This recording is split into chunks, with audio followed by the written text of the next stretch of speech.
Let me describe a scene to you. You are lying in bed at 3 in the morning.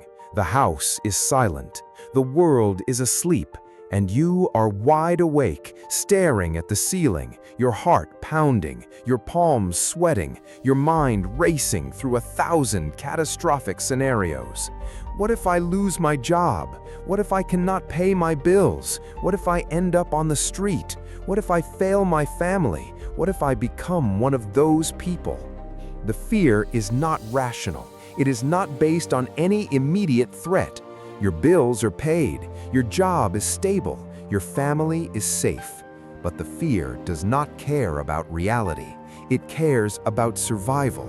It cares about the possibility, no matter how remote, that everything could fall apart. That fear is the most powerful force in your financial life. It is more powerful than greed, more powerful than ambition, more powerful than logic. It drives you to work jobs you hate. It drives you to stay in relationships that are toxic. It drives you to make decisions that are safe but small. It drives you to hoard money instead of investing it. It drives you to avoid risks that could change your life. It drives you to stay exactly where you are, even when you know you are capable of so much more. The fear of being poor is not just a fear, it is a prison.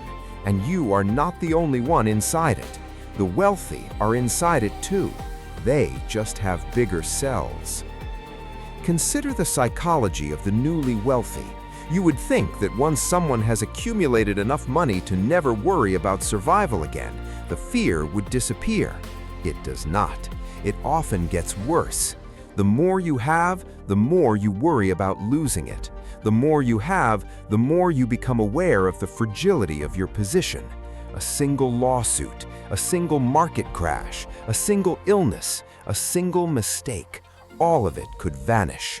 And so the fear does not shrink, it grows, it mutates, it finds new things to attach itself to.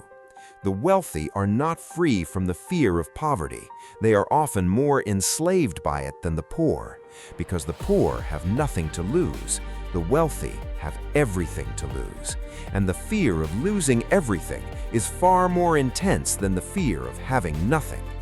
This is the paradox. The fear of being poor is not a fear of a financial state. It is a fear of a psychological state. It is a fear of shame, a fear of failure, a fear of being seen as less than, a fear of being abandoned, a fear of being worthless. Those fears are not resolved by money. They are only amplified by it, because money gives them more to attach to. Now let me show you the hidden mechanism that makes this fear so powerful.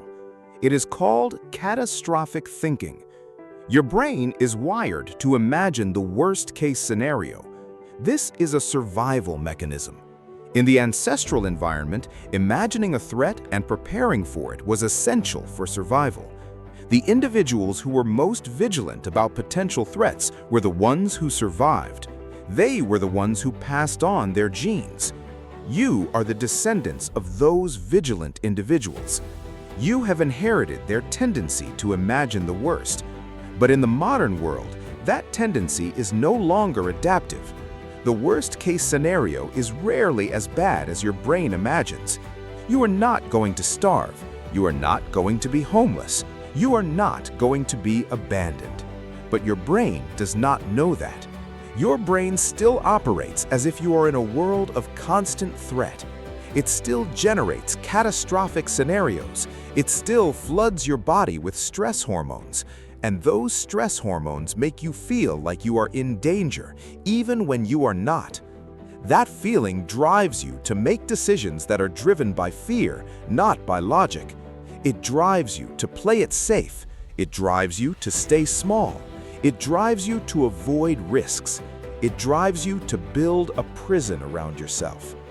Let me give you a real example of how this plays out in practice. I worked with a client named Robert. Robert inherited $2 million from his parents. He was 45 years old. He had a stable job. He had no debt. He had everything he needed to be financially free for the rest of his life. And Robert was terrified. He could not sleep. He could not relax. He could not enjoy his wealth. He was constantly checking his portfolio, constantly worrying about the market, constantly imagining scenarios in which he lost everything. He had hired a financial advisor. He had diversified his investments. He had done everything right, and he was still terrified. When I asked him what he was afraid of, he said, "I am afraid that I will make a mistake and lose it all. I am afraid that I will end up poor and alone. I am afraid that I will disappoint my parents' memory. I am afraid that I will be seen as a failure." Robert's fear was not based on reality. It was based on his psychology. He had inherited the fear of poverty from his parents, who had grown up during the Great Depression. He had absorbed their anxiety. He had carried it with him his entire life, and even $2 million could not make it go away. Now I need to tell you something that will make you deeply uncomfortable. The fear of being poor is not something you can solve with money. It is something you have to solve with psychology. You cannot earn your way out of fear. You can only think your way out of it. The more you try to solve fear with money, the more you reinforce the belief that money is the solution to fear. And that belief keeps you trapped in the cycle of fear and acquisition. You will never have enough money to feel safe if you believe that safety comes from money, because there is always the possibility of losing it. There is always the possibility of needing more. There is always the possibility of a catastrophe. The only way to break the cycle is to confront the fear directly, to look it in the eye, to ask yourself, what am I really afraid of? If I lost everything, what would happen? Would I survive? Would I be okay? Would I still have value? The answers to those questions are almost always yes. You would survive. You would be okay. You would still have value. The fear is not a prediction. It is a story, and you can rewrite the story. Here is the psychological shift that will free you from the fear of being poor. You need to separate your worth from your wealth. Your value as a human being does not depend on your bank account. You are not a better person when you have money. You are not a worse person when you do not. Money is a tool. It is not a measure of your worth. The wealthy understand this. They have made their peace with their value. They do not define themselves by their wealth. They define themselves by their character, their relationships, their contributions, their growth. The poor and the middle class often do the opposite. They define themselves by their financial status. They feel ashamed when they do not have enough. They feel proud when they have more. And that pride and shame are both prisons. They both tie your self-worth to something that is always changing. The only way out is to untie the knot, to say, I am enough, regardless of my bank account, regardless of my job, regardless of my status. I am enough. Let me give you the actionable system that will help you confront the fear of being poor and break its hold on you. Step 1. Audit your fears. Write down everything you are afraid of when it comes to money. Be specific. I'm afraid of losing my job. I'm afraid of not being able to pay my mortgage. I'm afraid of being a burden to my family. Write them all down. Step 2. Ask yourself how realistic each fear is. What is the actual probability of each scenario? What would you do if it happened? Would you survive? Would you be okay? The answers will show you that most of your fears are highly unlikely, and even if they did happen, you would find a way to handle it. Step 3, and this is the master key. Build a contingency plan.